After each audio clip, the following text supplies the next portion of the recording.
الحمدللہ رب العالمین والعاقبۃ للمتقین والصلاۃ والسلام علی رسول الکریم اما بعد.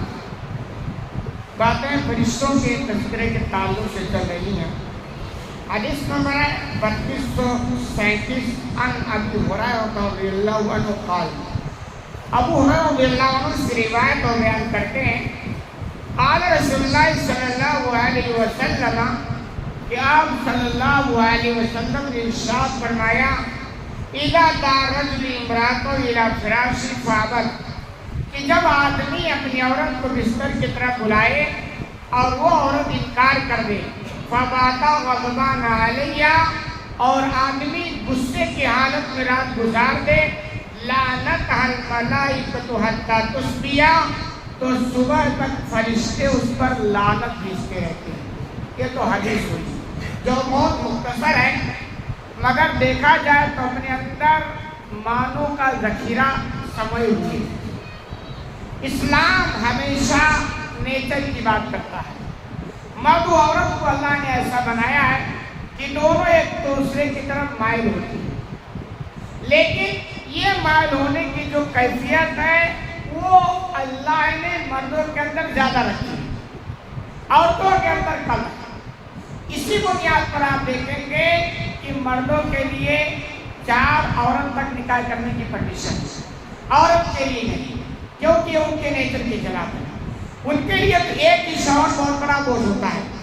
تو انکار کرنے کے چانسز جو ہے وہ عورتوں کی طرف سے، مردوں کے طرف سے نہیں ہے. اسی لیے کبھی آپ حدیث میں نہیں پڑھیں گے کہ کوئی عورت اگر اپنے مرد کو بستر پر بلائے اور مرد انکار کر دے تو اس پر فرشتے لعنت بھیجتے، ایسی حدیث نہیں پڑھیں گے، کیونکہ انکار کرنے کے جو چانسز ہیں وہ عورت کی طرف سے.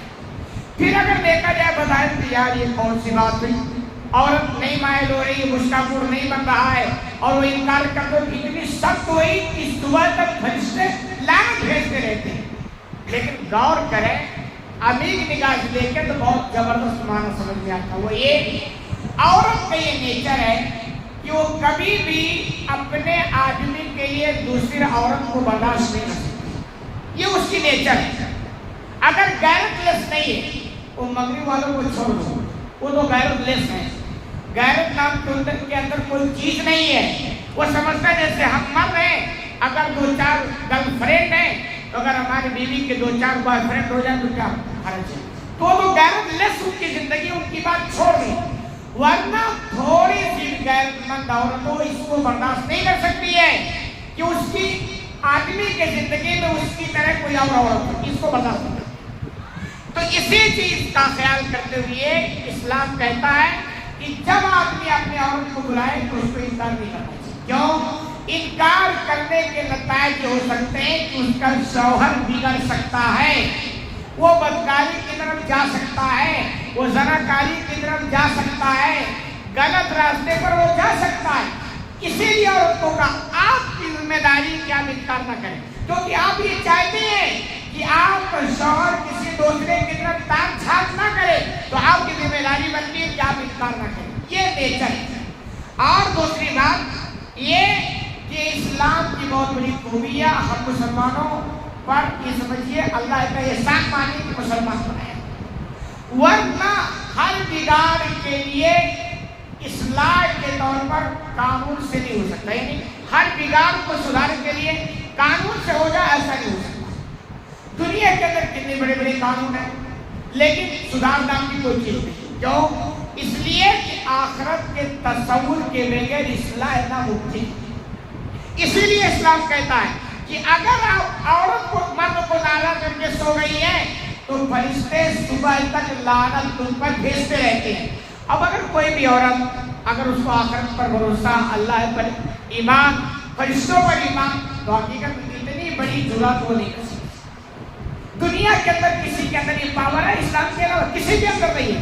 اسی لیے آپ دیکھیں نا، دنیا کے اندر جتنے لوگ ہیں یا مسلمانوں میں وہ لوگ ہیں جن کے یہاں آخرت برائے آخرت ہے، تصور میں یقین نہیں ہے، ان کی زندگی آپ اٹھا کے دیکھ لیں، وہ افراد و تفریق کی شکار ہے.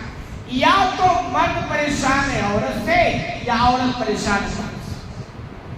تال میں کس کی ہے؟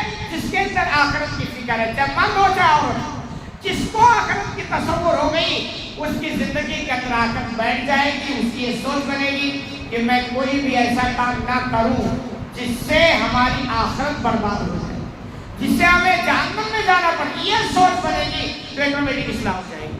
تو اللہ کا یہ بہت بڑا احسان کہ ہم کو مسلمان بنایا، اور اس کی یہ مہربانی ہے کہ اصلاح کا یہ طاقت جو ہے وہ اسلام کے اندر، باقی کسی اور کے اندر اور نہیں ہے۔ اسی لیے کہ آپ مرد جب عورت کو بلائے تو عورت کی ذمہ داری ہے کہ وہ انکار نہ کرے، ورنہ اس کے نتائج بڑے خطرناک ہو سکتے ہیں، جیسا کہ عام طور پر سماج پہ دیکھا جاتا ہے۔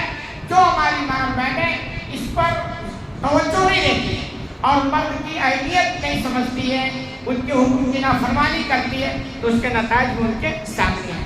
اللہ رب العالمین سے دعا ہے کہ الہ العالمین تمہیں کہنے سے زیادہ عمل کرنے کی توفیق عطا فرما۔